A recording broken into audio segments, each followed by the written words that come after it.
معانا طبعا الدكتور محمد فاروق مدير مركز الاعلام للنادي المصري. مرحب بك يا كابتن في بورتو سبورت. ربنا يخليك يا كابتن عمرو. تحياتي لحضرتك ولكل القائمين على موقع بورتو سبورت. شغل متميز ومتابعة كبيرة لأنشطة، مش النادي المصري بس، أنشطة المصري وكل فرق بورسعيد في الدوري يعني.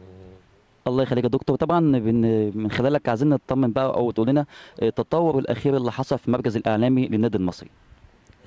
بسم الله الرحمن الرحيم. احنا طبعا في يعني سعداء الوقت يا كابتن عمرو ان احنا في بعض الأنشطة الجديدة اللي دخلت على النادي المصري، اللي هي بنحاول منها قدر الامكان ان احنا نخرج بره نطاق التغطيه بتاعه الفريق الاول.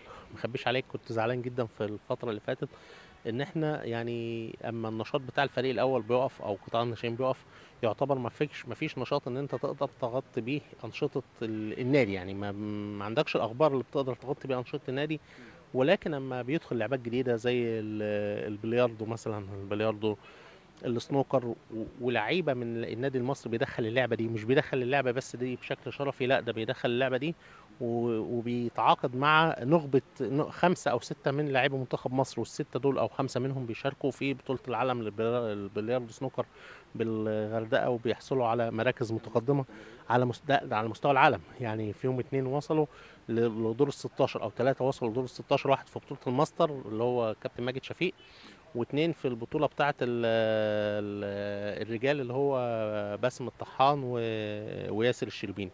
فمعنى كده ان انت عندك يعني ايه، عندك نشاط حلو بتغطيه. في 3 لعيبة من مصر شاركوا في بطولة البلياردو الفرنسي على مستوى حصلوا على المراكز ال3 الأولى على مستوى مصر، واتنين منهم بيشاركوا النهارده واليومين دول في بطولة العالم للبلياردو الفرنسي في باريس اليومين دول. فده نشاط جديد بنبدأ نغطيه.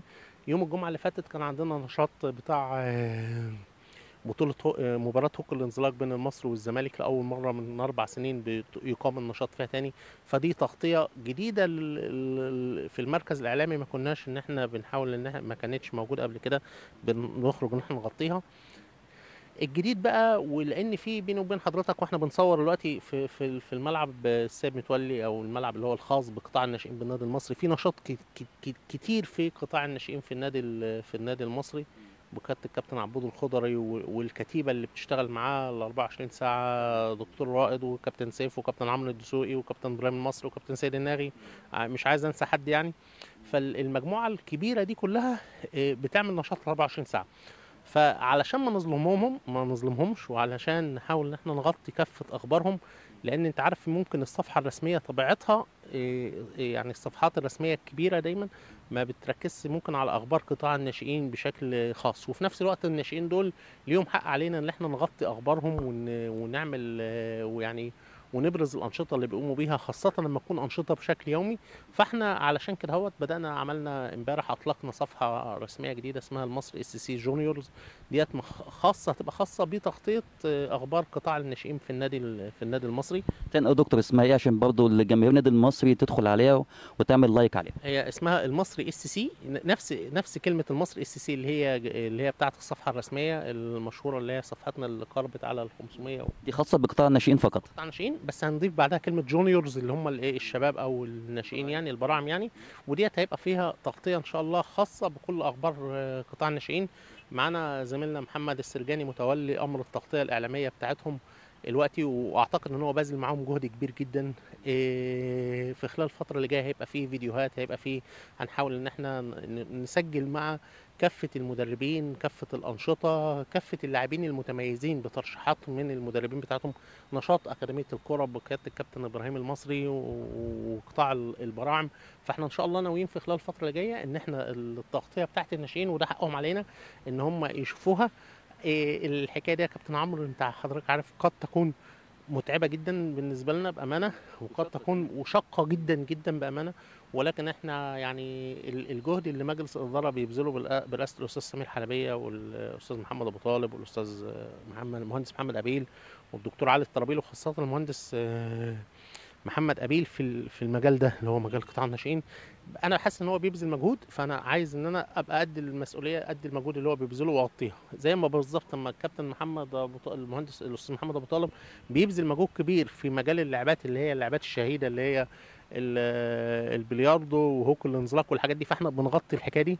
وعايز اقول للجمهور المصري كمان ان مجلس اداره النادي المصري وافق في خلال الفتره اللي فاتت على ادخال 3 العاب جديده، هي تنس الطاوله والجمباز والسباحه. فان شاء الله باذن الله يعني زي ما احنا شايفين يافطه مكتوب عليها النادي المصري قلعه الرياضه بورسعيد.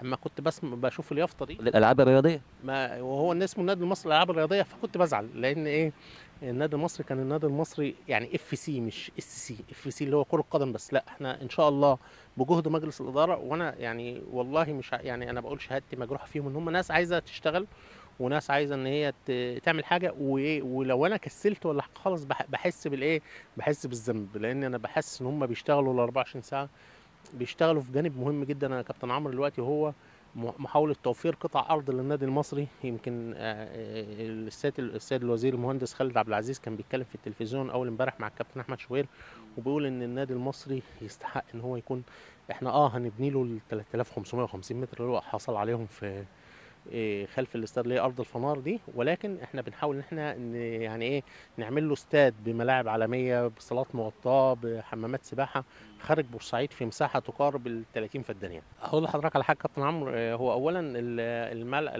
ارض الفنار مساحتها صغيره ما تليقش باسم النادي المصري، احنا هنستغلها كل حاجه، ولكن اما تقول 3550 متر صعب جدا انك تعمل فيها كل الانشطه الاجتماعيه اللي انت عايز تعملها النادي المصري. احنا هنستغلها وكل حاجه، ومجلس الاداره هيستغلها وعامل خطه لاستغلالها، ولكن صعب جدا ان انت تستغلها. هنا هوت الملعب الفرعي اللي احنا هناخد منه مساحه تقارب ال 5000 متر مربع ان هو تتعمل نادي اجتماعي، صدقني يعني ايه الحته دي كانك بتقطعها من قلبي، يعني لان انت برضو الملاعب اللي هنا هو بتستغلها للفريق الاول وبتستغلها لقطاع الناشئين في ظل نظره الملاعب الخاصه بقطاع الناشئين. ويمكن الاستاذ سمير حلبيه اتكلم كتير في الموضوع ده، ان هو عايز توفير لملاعب لقطاع الناشئين، قطع ارض جديده يعني.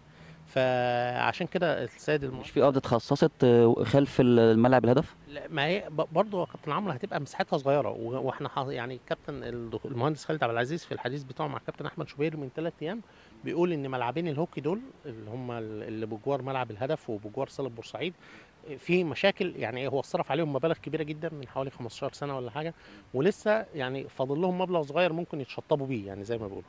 فالمبلغ دوت هيحاولوا ان هم يعملوا بيه ان شاء الله، يصرفوا المبلغ دوت بحيث ان هم يتم اعاده تخصيصهم او يتم منحهم، يعني يخلوا النادي المصري مش هتخصصوا للنادي المصري ولكن ممكن يتخصصوا لتدريبات النادي المصري. وعلى فكره كان في تاشيره قبل كده سابقه من المهندس حسن صقر وزير رئيس المجلس القومي للشباب والرياضه السابق بالكلام ده ان الملاعب دي تتخصص للكلام ده. فانا اتمنى ان الملاعب دي تفضل زي ما هي. الملعب الفرعي، الملاعب الفرعيه دي جزء مهم جدا من تشكيل وجدان اللاعب بتاع النادي المصري وهو بيتدرب على ملعبه وبيتدرب على ارضه. ملاعب الهوكي دي تتعمل ملاعب جديده، ويكون في لينا بقى مساحه ان شاء الله حتى لو خارج بورسعيد، يعني احنا عاجلا او اجلا هتبقى ما فيش منافذ، هيبقى في حدود كبيره ممتده بين بورسعيد يعني من بورسعيد لغايه الاسماعيليه كده. اما اخد مساحه كبيره 30 فدان او 35 فدان او 20 فدان حتى على الاقل، واعمل فيها استاد واعمل فيها يعني يا كابتن عمرو النادي المصري مش اقل من الانديه التانيه دي كلها. احنا شفنا في مؤتمر اسمه صناعه الرياضه في مصر في القاهره كان بيتعمل اليومين اللي فاتوا، شفنا تصميمات لاستاد الزمالك الجديد، شفنا تصميمات لاستاد الاهلي الجديد. فالنادي المصري اللي بيحتفل بالمئويه بتاعته بعد 4 سنين من اليومين دول اعتقد ان هو يستحق حاجه زي كده باذن الله. هل في تجهيز دكتور بالنسبه للمئويه؟ هو في الوقت الحالي ما اخبيش عليك ما فيش حاجه حصلت يعني، ولكن احنا برضو برجع اقول لك ان احنا من خلال المركز الاعلامي بنحاول قدر الامكان ان احنا نبقى جاهزين للحكايه دي. ما بعرفش ان في اي حد عنده صوره او عنده قصاصه خبر حتى على الاقل. احنا ممكن نناشد محبين جماهير النادي المصري اذا كان في حد مهتم بالتاريخ النادي المصري يبعت لحضرتك ويبعت للصفحه الرسميه. اتمنى كده اهوت، لان احنا في بعض الاحيان بلاقي كنوز عند ناس معينه. يعني احنا من حوالي شهر كده ولا حاجه ارسل لنا صفحه، ارسل لنا نجل الكابتن محمد عبد العزيز الولف رحمه الله عليه، ده كان كابتن النادي المصري ومدير فني النادي المصري على مدار سنين طويله. فارسل لنا قال لك انا ذكرى والدي النهارده كانت في نهايه يعني كانت من 15 سنه وتوفى سنه 2000. فلما دخلت على صفحه كابتن نجله بقى اسمه برضه كابتن محمد عبد العزيز، برضه هو كان لاعب العاب قوه في نادي ابو الفؤاد وكان حكم كره قدم على ما اعتقد. فببص لقيت لك كنوز بيني وبينك معاه يعني. فارسل لنا برضو قريب دكتور اسمه محمود فشاره متخصص طبيب بيطري، ولكن من هواة شراء الحاجات القديمه. عنده ارشيف كامل بتاع كابتن حلمي مصطفى، وده كان احد كباتن النادي المصري في الثلاثينات، وشارك في اولمبياد برلين سنه 36. فده الكلام ان احنا يعني اي حد من عشاق النادي المصري لو كان معاه حتى خبر في ورقه صغيره، قد يكون هو حاسس ان هي الحكايه ديت ما بتشكلوش قيمه، بتشكل لنا احنا قيمه. و... واحنا يعني للاسف ان الحروب اللي مر بها النادي المصري انتقاله كذا مره من مقر مثلا الشبان المسلمين للاستاد، للهجره وخارج بورسعيد، للرجوع مره تانية لان الاستاد يتاخد للمحافظه ان هو يرجع تاني، الكلام ده كله، كل الحاجات دي ساهمت ان التراث بتاع النادي المصري يضيع. فاحنا بنحاول قدر الامكان ان احنا نوجد التراث ده مره تانية، ومن خلال موقع حضرتك المحترم وفريق عملك المحترم بنحاول ان احنا برضو ندعو الجماهير بتاعه النادي المصري كلها لو هي عندها اي حاجه مهما كانت قيمتها صغيره ان هي تقدمها لنا للنادي المصري يعني. دكتور محمد فاروق اسم ارتبط بالمركز الاعلامي للنادي المصري، وتغطيه اعلاميه كبيره جدا بالنسبه لقطاع الناشئين الفتره اللي جايه، وبالاضافه طبعا للفريق الاول والالعاب الشهيده والالعاب او الالعاب الفرديه. انا ما بحبش اقول عليها العاب شهيده. انا بتمنى لك طبعا كل التوفيق ان شاء الله. لا احنا بنتمنى لحضرتك التوفيق يا كابتن عمرو، وعايز اقول حضرتك عامل بصمه في مجال الاعلام الرياضي في بورسعيد والله، ومعاك شباب محترم زي كابتن محمود هديه يعني، وحاجه محترمه جدا. و... وانا عارف ان انتوا بتلاقوا صعوبات وبتلاقوا عناء في ظل ان انتوا بتمارسوا شغلكم في بورسعيد ان هو في التغطيه الرياضيه، ولكن برضه ارجع اقول لكم ان انتوا بتعملوا رساله اعتقد ان انتم مقتنعين بجدواها وباهميتها، بتقدموا اعلام محترم، وهو ده المهم، ان انتوا الناس كلها اعتقد ان هي حابه الحاجه اللي انتوا بتقدموها، وعشان كده يعني ليكم نسبه متابعه عاليه الحمد لله. شكرا يا دكتور. شكرا يا كابتن عمرو حبيبي.